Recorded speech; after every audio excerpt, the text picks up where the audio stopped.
a tire foam test here. This is a good little rock for it. Stock foam in the front.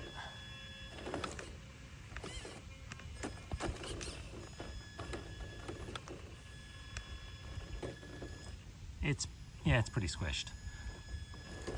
Stock foam in the center. Yep. And the silicone insert. Much better. All right, guys, so in this video, we're going to be tackling tire foams. This is a very inexpensive way to solve the issue. It does, however, like everything else in RC, if you want to save some money, you got to do some work, and this is really not a fun job, but I'll show you guys how I did it. And it involves, well, first of all, here's the solution. These inserts I'll link up down below. These are not the Endura inserts. The Endura inserts are a little bit too tall. They're a little more narrow, which is probably okay, but they're a little too tall for these tires. These are actually shorter and a little bit wider, and they seem to fit in here pretty much perfectly, even though these are made for a 1.9, and I'll explain why. But anyway, these are, I think I just got this set for $8, $7 for 4 of them. You're gonna need 2 packages, so it's a $15 solution, and it's really way stiffer. Let me grab a stock foam and show you guys the difference. All right, this is the stock foam that came out of these. I mean, not much to it. You can squeeze this down to like next to nothing. The initial outer row here, still stiffer, but not like crazy stiff where you're gonna lose any tire flex. But then when you get down to these middle rows, it really builds up a lot of resistance. So this acts more like a dual stage foam. The benefit to these two, they are completely waterproof, and they're really not gonna break down, right? They will break in a little bit. They do get a tiny bit softer after like the first use, but then they pretty much hold steady from there. Another great benefit, these weigh, I mean, this weighs pretty much nothing. My scale won't even register with this on it.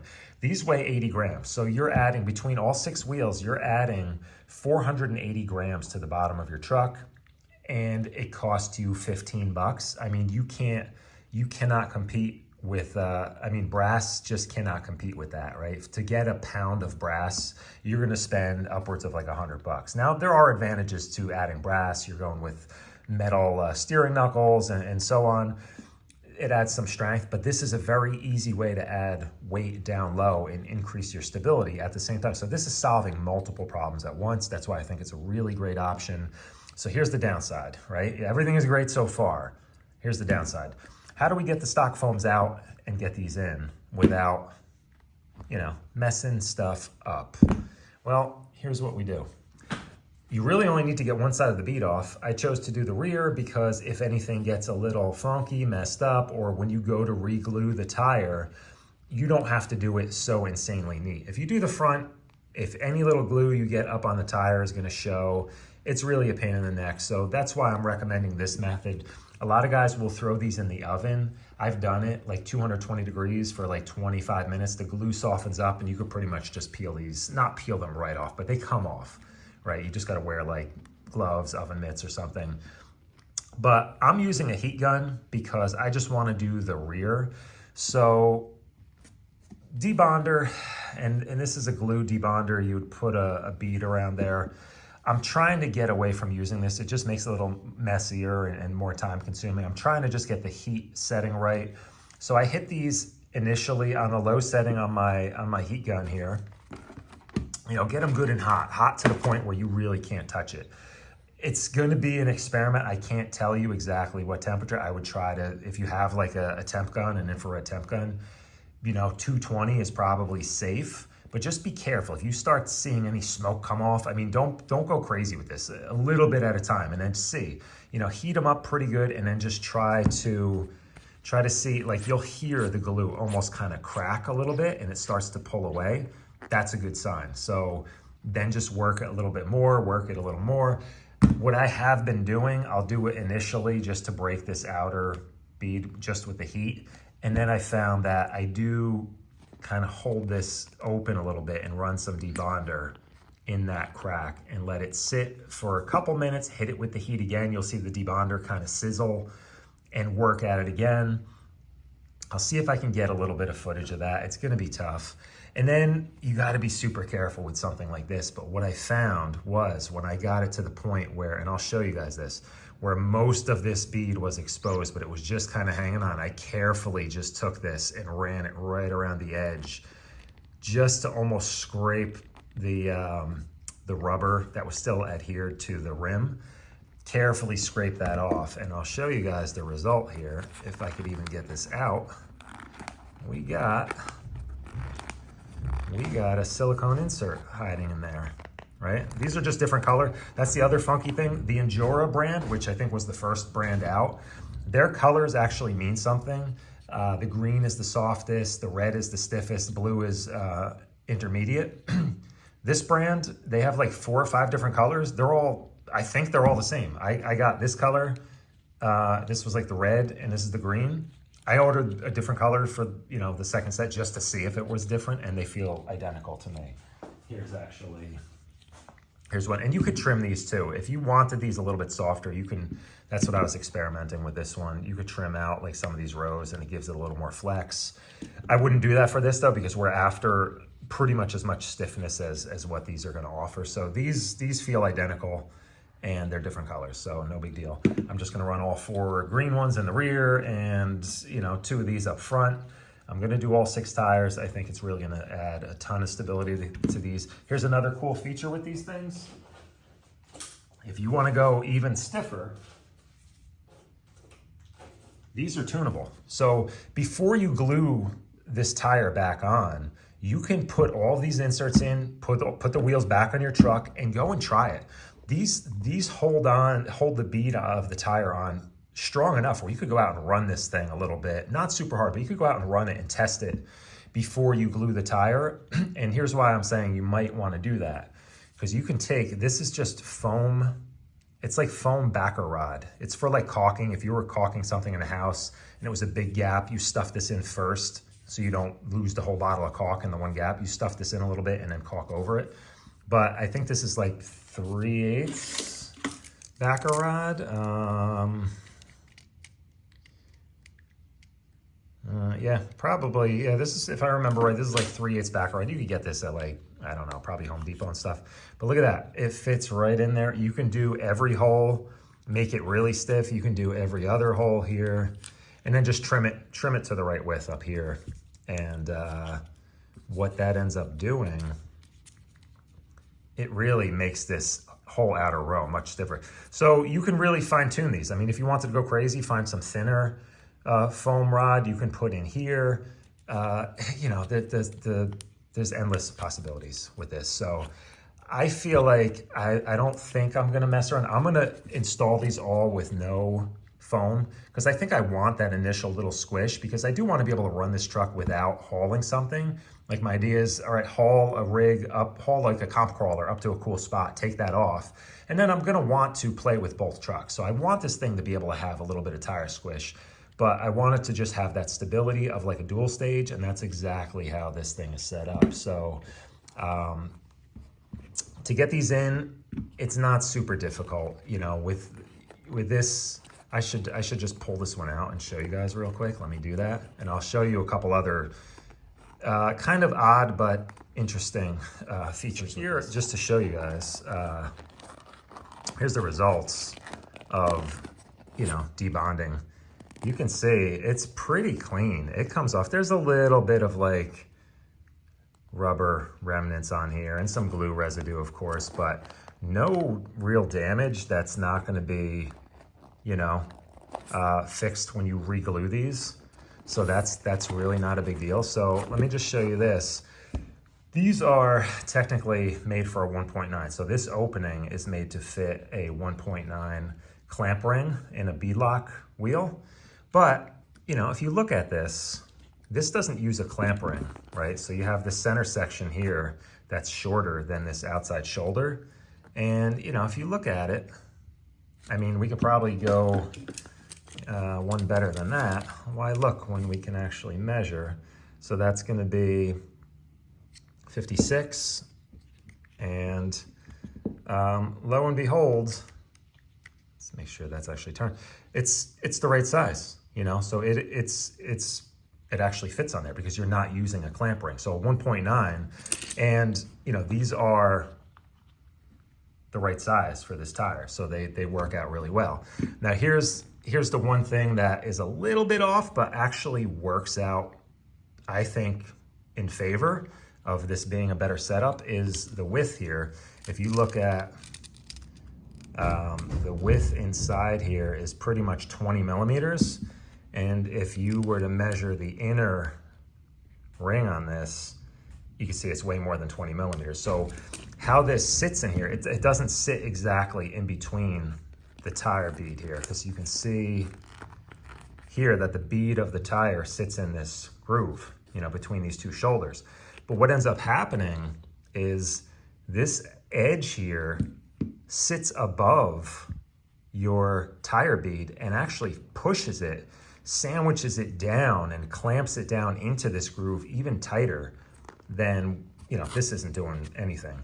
So it actually will hold, I feel like it's gonna hold the bead even tighter than it was before. So I like that feature. It's a little tricky. Let me show you on the install. It's tricky to get the second bead on. You have to kind of like pull it back a little bit. So let me just show you that.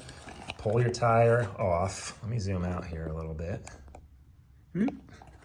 Pull your tire off. And what's good with these things too, you can't, like foam, you got to be careful. You don't have to be careful with these, right? Just, you know, can really rough them up a little bit, and you kind of need to, because it's a little tricky.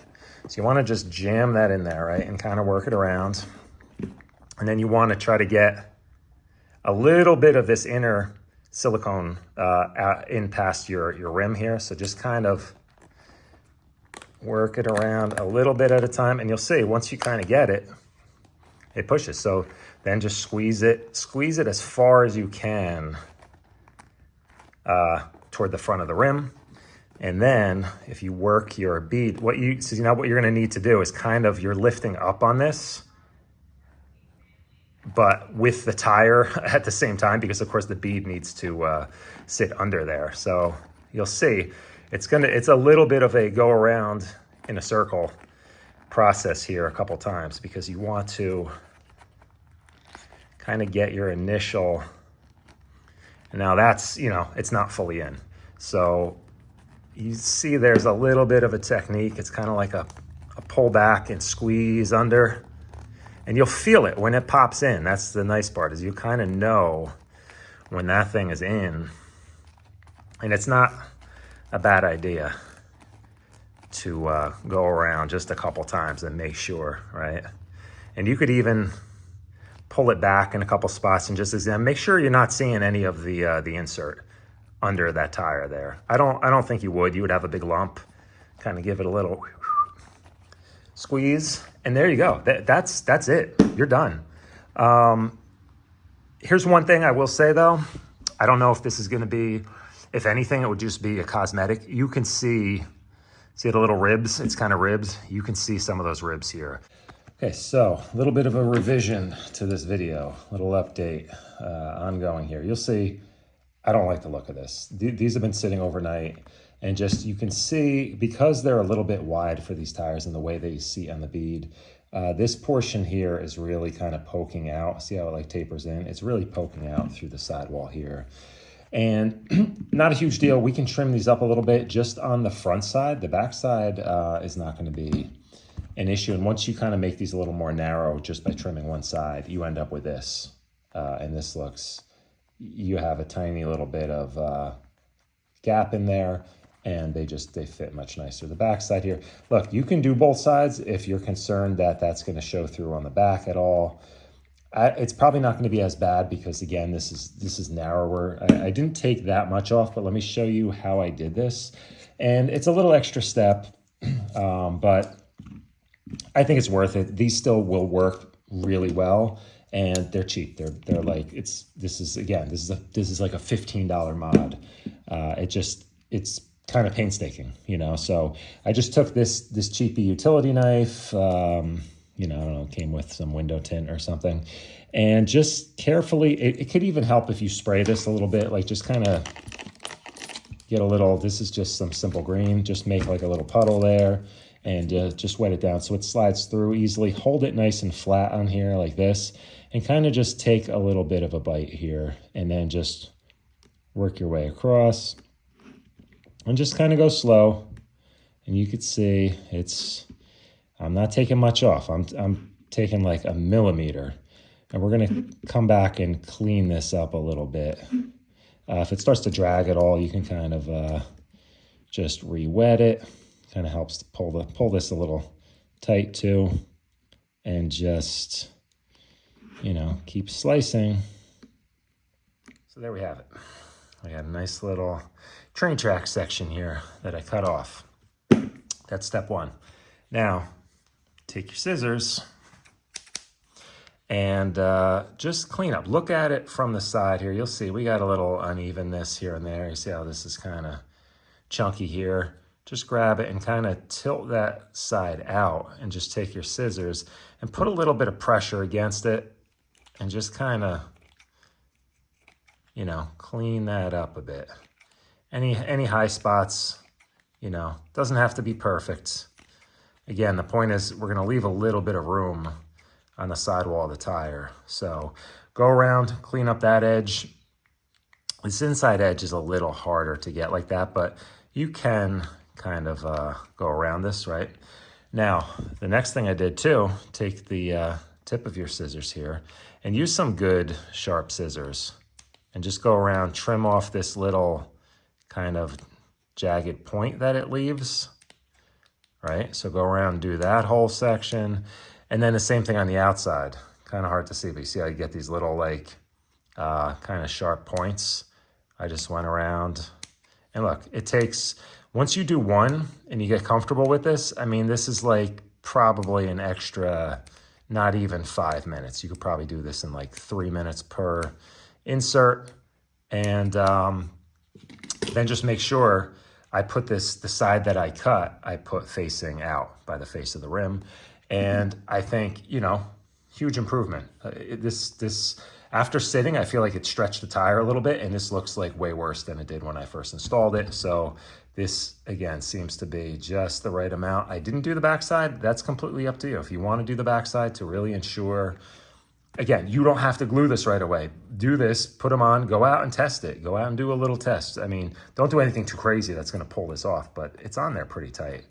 Go out and do a little, you know, drive around on the road, on the sidewalk a little bit, make sure everything is to your liking, see if you want to add some extra foam in there, and then see how it looks. Let it sit overnight, see how it looks. If this is going to bother you, if it starts to show through, do the same thing on the other side. It's as easy as that. And then of course you just have to, you know, if you're good at gluing tires, this is a pretty easy one to glue. And yeah, this is why I did the backside, because it doesn't have to be perfect, right? You're just going to want to get like some thin tire glue, pull this bead back a tiny bit, run the tire glue in there, and keep going all around, and then do one final nice layer here, and you're going to be good to go. This thing is going to be perfect. The front is factory, you know, no issues. If you don't want to do this, here's an option for you. You take all your tires, if they're nice and new, and you list them for sale on, you know, Facebook Marketplace, eBay, whatever you want to do. People who are doing dualies are going to want these, right? I don't know what you could get for them. I've seen them listed for $100. I don't know if they're selling. Maybe you get 60, 70, 80 bucks. But if you want to just go and buy, Traxxas sells these wheels separate. They're separate. They're different front and rear rims, you know, not mounted or anything. You get just a plastic rim, and you can get these tires separately. So you buy those. I think I priced it out. It was somewhere around 115, 120 bucks for all 6. And then these, of course, are going to cost you 15 bucks. So it's really not bad. Maybe, yeah, if you got 80 bucks for these, and it's going to cost you another like 55, 60 bucks. Honestly, it's probably the way to go. If you think you can sell these, or you got a buddy that wants to buy them, just do that. It's a pain. I'm not going to lie. It's a pain in the ass to do this. You got to wear gloves. If you're doing the tire gets hot as hell, you're going to just toast your fingers. It's not the best, most fun experience, but the result is great, because if you don't want to spend it, I mean, all you're spending is 15 bucks, and you buy some debonder. Again, questionable. I'm not positive if you need this, but it seems to help, you know. But that's it, guys. I will have some running video testing these things out in the near future, along with a bunch of other mods going on this truck to get this thing to be a super capable off-road hauler. That's my goal with all of this. So one other thing I forgot to mention, stock rim is vented here. There's a hole there, there's a hole there, it's vented.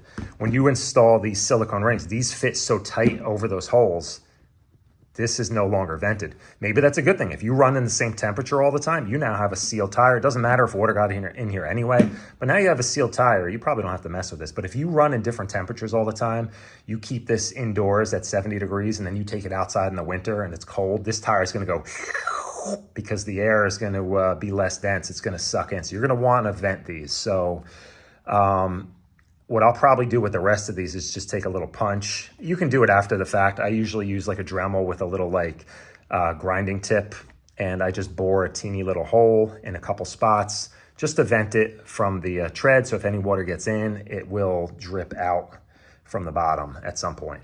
So I think I will go ahead and vent the rest of these before I glue them.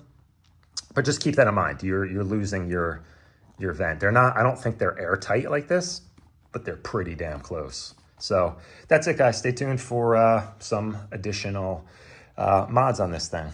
Later.